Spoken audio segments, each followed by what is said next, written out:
Good morning and welcome back to Frugal Days with Danina.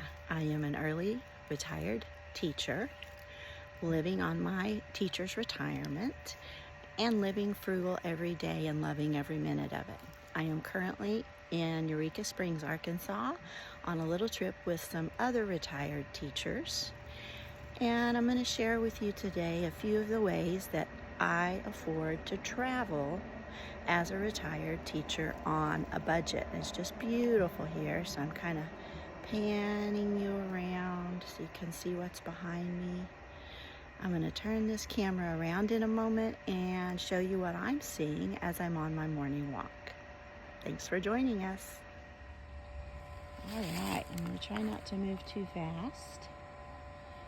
I'm out in this little walking area. Very foresty, very hilly. Hoping to get lots of good steps in. It's just beautiful. The trees are changing. There's lots of color.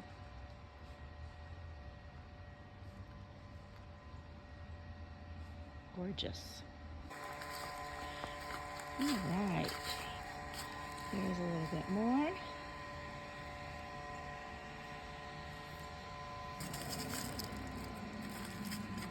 We are going to go down some steps. You can see from the leaves on the steps that it's definitely fall. Having to be really careful because these are made out of rocks. And there's a pretty little bridge down here that I wanted to check out before I go on my regular walk. Lots of climbing if you come to Eureka Springs.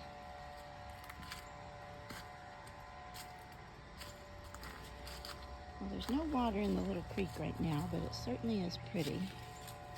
And I bet it's just gorgeous when there's water in it.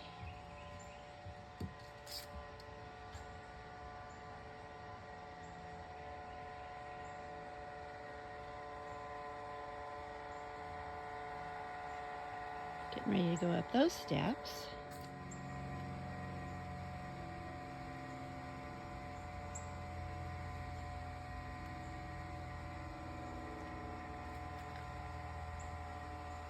Go a little higher so you can see some of those fall trees.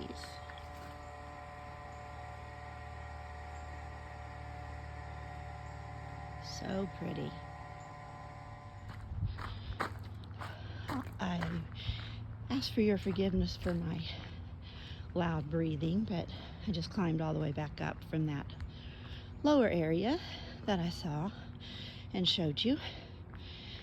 There was a beautiful fountain down there that they had going and some pretty flowers. And now I'm just out enjoying this beautiful morning. It's about 54 degrees, perfect. Yesterday was a perfect day here, the high in the 70s. There's a little trail back here behind our hotel, so that's where I decided to go for my walk this morning. My friends are in the room getting ready. I got up early and got ready so that they could have the room. And that brings me to our topic today. How can you travel if you're living on a budget? Well, one of the ways that I do it is I go with other people. I don't always go by myself. And that way we can share the costs. There are 3 of us on this trip, so we decided to stay in one room with 2 king-size beds. And then that way we can split the cost of one room. So for about $43 a piece, we have a really nice hotel.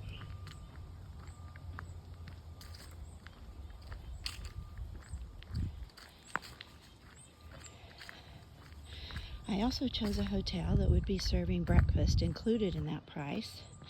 So each morning that we're here, we get a breakfast that's included with our $43.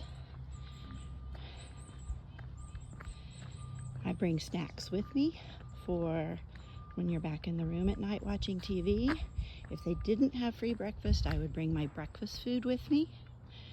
Maybe some granola or a little ice chest with some yogurt in it or string cheese, something easy and portable. All right, I'm gonna stop for a minute and show you all this. Oh my goodness. So pretty. So pretty. It's a little house right there. These trees are so big and so pretty. Look how gorgeous that is.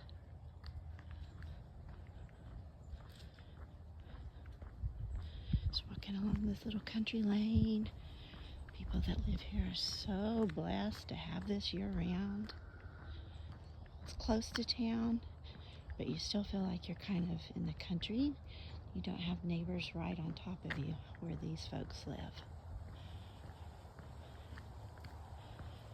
There's some more pretty trees.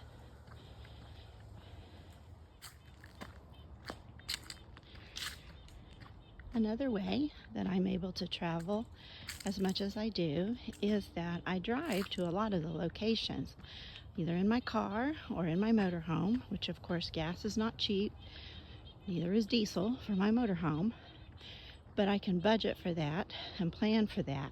And on a trip like this one, we will share the cost of the fuel. We drove my car, but we'll split the cost of the fuel 3 ways. Plus you get the company, look at that. Plus you get the company of good friends, as well as sharing the costs. We will go out sightseeing today. We'll do as many free things as we can find in the area.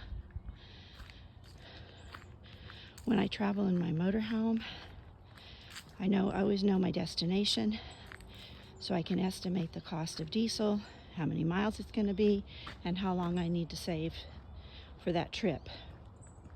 I usually know pretty far in advance, too, of any motorhome trips I'm going to take, so I can make that a monthly cost that I divide up and put a little into each month until the cost is covered.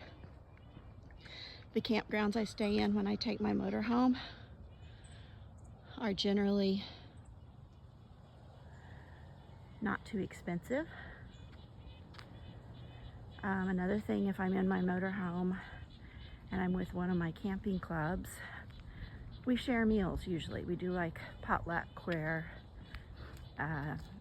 usually the host of the event will provide the entree, and then the rest of us all bring items that go along with it. So that's, look at that one. So that helps with the cost as well. If I'm going on a big trip, like last year when I went to Scotland, and next year when I go to England, I'm going with David and with his sister and her husband, and we will be splitting the costs 4 ways.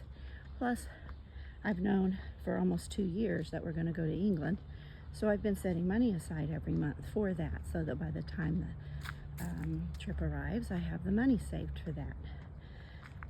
I don't really take spur of the moment trips unless it's for like a family emergency. I'm sorry for the shaking, I'm walking uphill. Otherwise, my trips are planned out in advance so that I can cover the costs. And there are other things too. I have to plan for someone to help with my dad while I'm gone, and if I'm not in the motorhome, I have to have someone take care of the cats. If I'm in the motorhome, they go with me.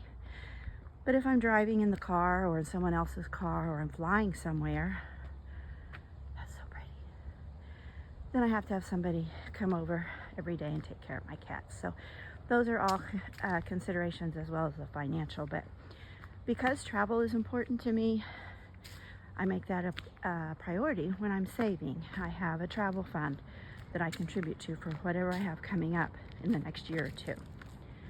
There are lots of ways to make travel a possibility if you want to.